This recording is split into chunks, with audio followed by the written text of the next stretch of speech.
Bir narsa so'rasam maylimi? Sizlarda ahvol qanaqa? Bizlarda ahvol unchalik yaxshi emas.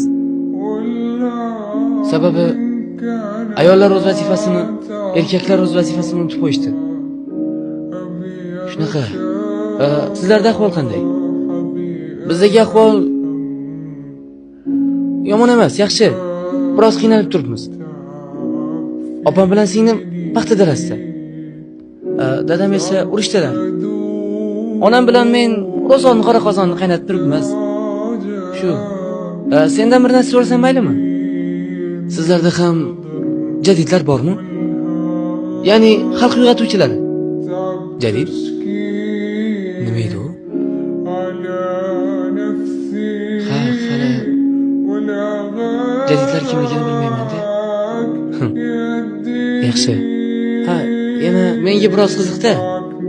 Sizlarda o'yin kulgu, qandaydir maishatbozlik qilish uchun tungi klublarmi yoki shunga o'xshash nimadirlar bormi? Ha, demak yo'q, tushunarli. Ha, yana oxirgi savolim. Sizlarda ahillik qanday? Ya'ni xalq ahilligi. Ha, bizda ahillik yo'q.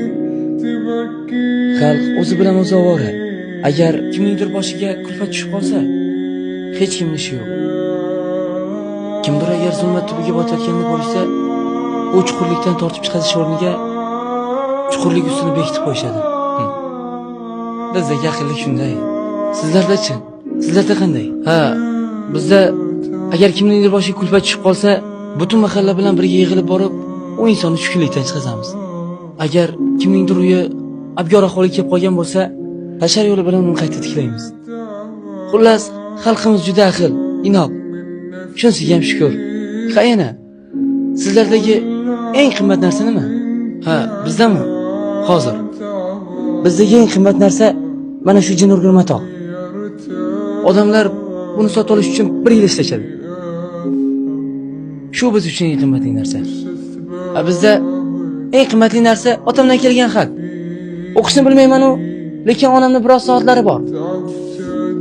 O'shanga har tunda o'qib beradilar. Qayta va yana qayta. Shu biz uchun eng qimmatli narsa. Ha, o'rtoqlarim bilan ozgina yig'ilishim bor edi.